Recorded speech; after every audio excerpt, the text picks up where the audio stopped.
Oke, selamat bertemu lagi teman-teman dengan saya dari Bonsai Maumere.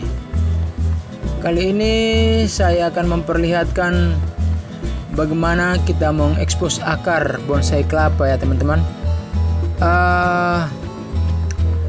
Ini saya sudah bungkus akarnya sudah dari beberapa bulan yang lalu teman-teman.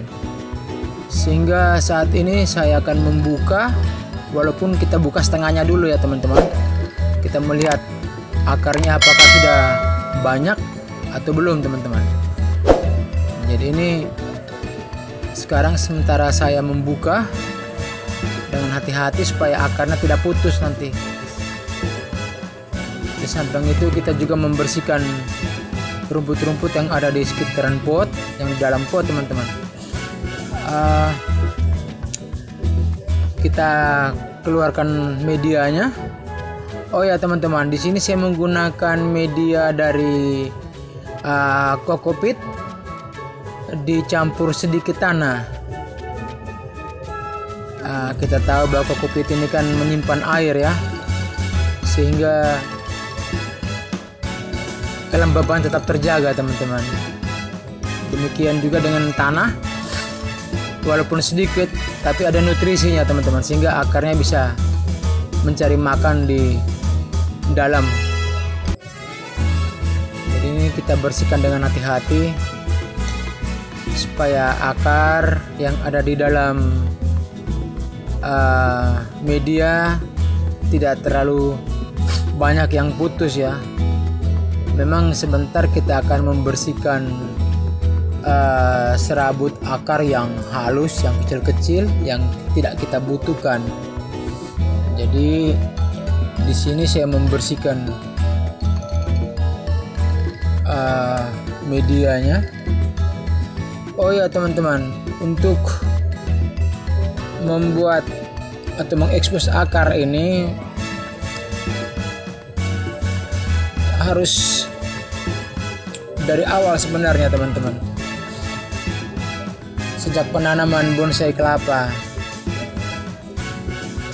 sehingga 6 bulan sampai dengan 1 tahun akarnya sudah banyak sekali teman-teman.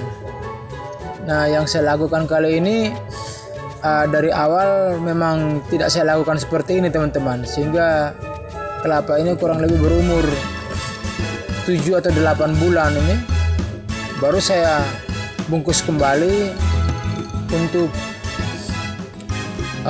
menambah akar.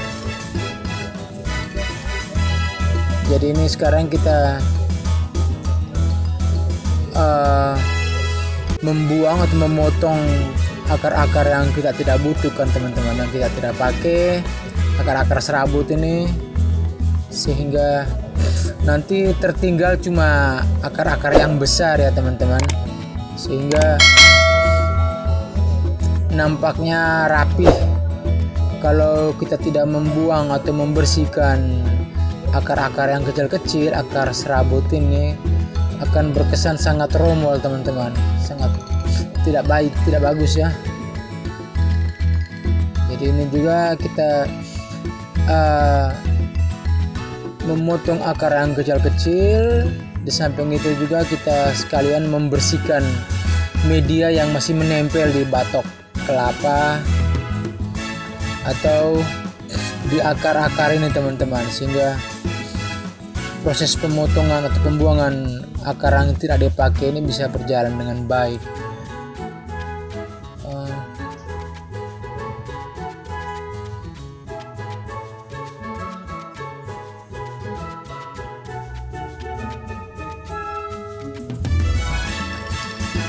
Ada beberapa akar yang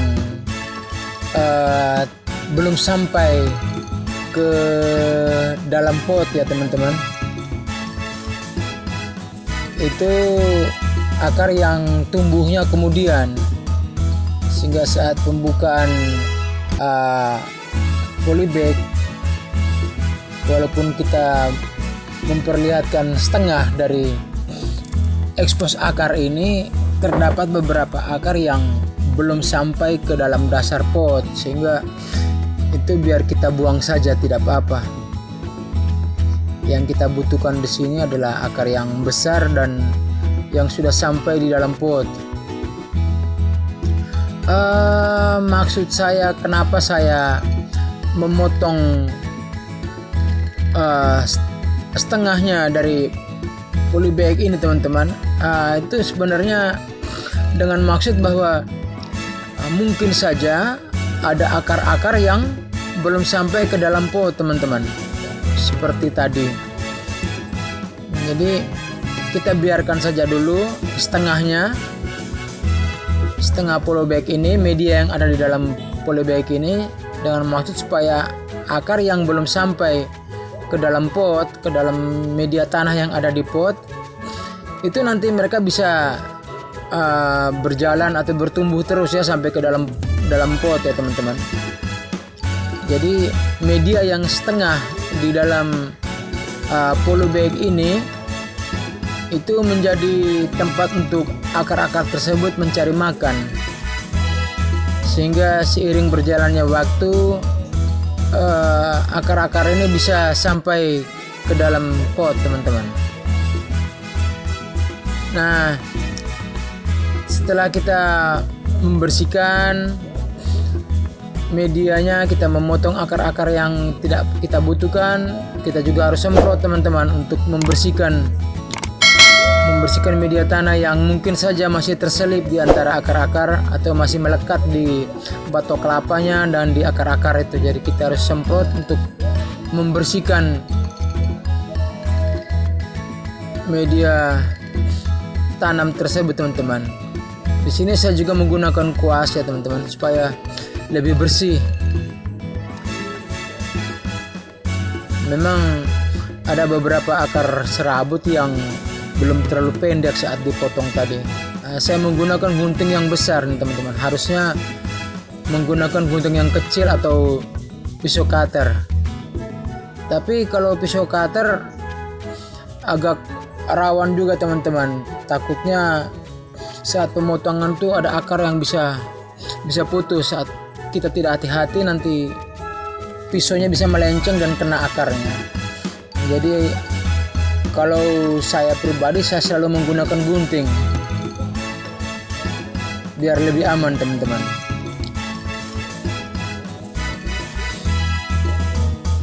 Di sini saya masih menggunakan kuas juga untuk membersihkan lagi media-media yang masih menempel pada akar dan batok kelapanya teman-teman.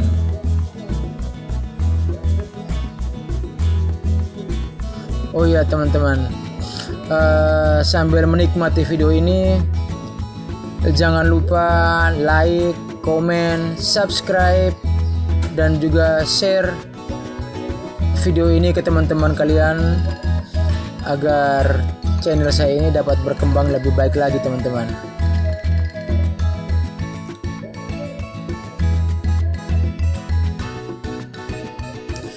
Memang proses membuat bonsai kelapa ini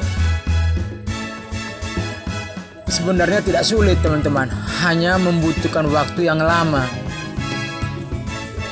Bagaimana kita membuat dia menjadi kerdil, bagaimana kita membuat akarnya menjadi banyak, dan kita mengekspos akarnya, itu memang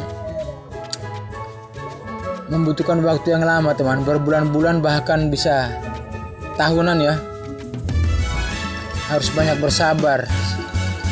Setiap minggu kita harus memeriksa serabut yang membungkus pucuk daunnya, kita harus sayat kembali, dan itu rutin harus dikerjakan teman-teman. Oh ya, di sini saya juga membersihkan pelepahnya ya teman-teman ya, yang rusak-rusak saya bersihkan juga biar kelihatan lebih bagus. Ini kelapa saya ini berusia kurang lebih 1 tahun teman-teman.